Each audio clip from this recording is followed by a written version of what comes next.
Dan hari ini kita pengen ngebahas sneaker tips for apa?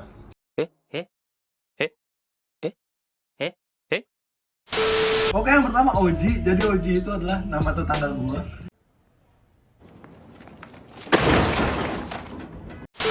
Atau yang chat ke WhatsApp admin lalu bilang kok sepatunya tuh made in China sih atau bahkan made in Indonesia.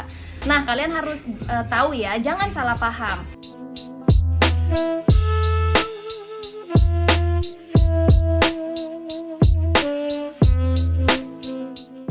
Halo, balik lagi bersama gue Charles dari Shoeprice. Kevin Kepong from Shoeprice. Vina dari Shoeprice. Gua Hendrik dari Surprise. Baru dari Surprise. Dan hari ini kita pengen ngebahas sneaker tips for apa?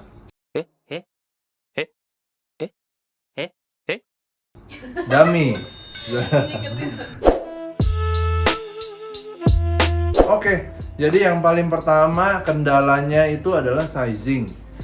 Nah, banyak banget yang suka nanya tentang sizing dan biasa tuh customer suka ngomong kayak size saya paling kira-kira 43 lah, 44, tapi gitu diukur ternyata bukan sesuai size-nya mereka.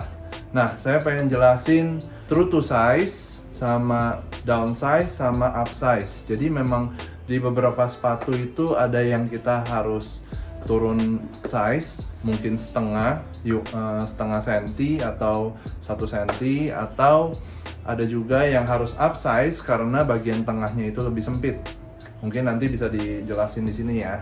Dan biasanya tuh lebih enak kita fokus ke sentimeternya karena ukuran EU, US, UK suka membingungkan customer. Dan kenapa saya bilang fokus di sentimeternya aja, karena di setiap brand mempunyai EU, UK, dan US yang berbeda-beda. Contoh simpelnya tuh Adidas dan Nike aja. US-nya bisa beda, UK-nya bisa beda juga dengan ini Nike Adidasnya. Jadi mendingan fokus di sentimeternya aja. Kali ini Mimin mau curhat sedikit ya. Banyak banget customer yang datang atau yang chat ke WhatsApp admin lalu bilang kok sepatunya tuh made in China sih atau bahkan made in Indonesia. Nah, kalian harus tahu ya, jangan salah paham.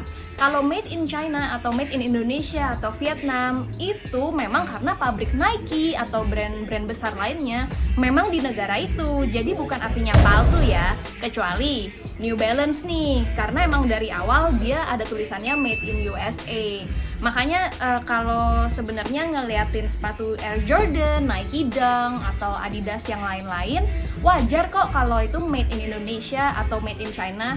Nah, biasanya sama model itu ada beberapa batch yang dia made in Indonesia, ada beberapa batch juga yang made in China. Tapi jangan sampai langsung klaim ini barang palsu ya. Nah, biar lebih jelasnya mendingan kalian legit cek lewat aplikasi berbayar sehingga jadinya nggak nuduh-nuduh orang nih. Jadi gue pengen menjelaskan kamus-kamus sneakerhead. Yang pertama brand IB atau artinya brand new in box, yang artinya itu sepatu yang masih baru, belum pernah dipakai dan masih complete set di dalam box. Lalu kedua ada VNDS yang artinya very near dead stock, sepatu yang cukup masih bagus lah. Contohnya seperti ini, yang kayak masih 2 kali pakai gitu. Nah, Ini heel drag. heel drag-nya cukup dikit aja kalau untuk VNDS. Lalu kita lanjut ke PADS yang artinya pas as dead stock, yang artinya tuh kayak benar-benar kayak masih dead stock, menghampiri dead stock ya. Tuh, kayak cuman dipakai try on doang, dan ini pun dilap bersih. DS yang artinya dead stock, artinya itu sepatu lama tapi kondisinya masih baru. Contohnya kayak sepatu tua tapi kondisinya masih baru kayak gitu. You know kan? Bedanya sama BNIB apa Pong? Kalau BNIB itu sepatu yang benar-benar masih fresh ya. Baru rilis. Baru gitu. rilis, fresh, yes kayak gitu kurang lebih. Tapi Kita sama-sama baru ya. betul, sama-sama baru. Cuman bedanya kalau dead stock itu sepatu yang udah tua gitu loh. Oke, yang terakhir ada BNWB atau BNWOB yang artinya brand new without box. Itu sama aja ya, BNWB atau BNWOB yang artinya sepatu yang baru tapi tanpa box atau replacement box. Sekian dari gua, peace. Oke, gua ingin menjelaskan tentang kode-kode yang ada di sneakers atau yang tepatnya biasa kita temuin di box sneakers. ada OG, SE, SP, Premium atau GR. Oke, yang pertama OG. Jadi OG itu adalah nama tetangga gua.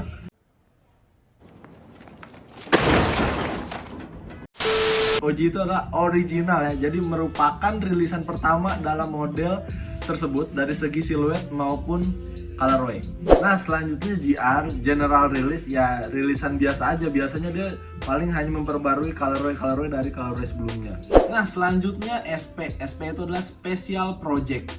Biasanya special project itu dirilis ketika ada event-event tertentu. Contohnya ini nih, Nike Dunk Ugly Duckling Pack.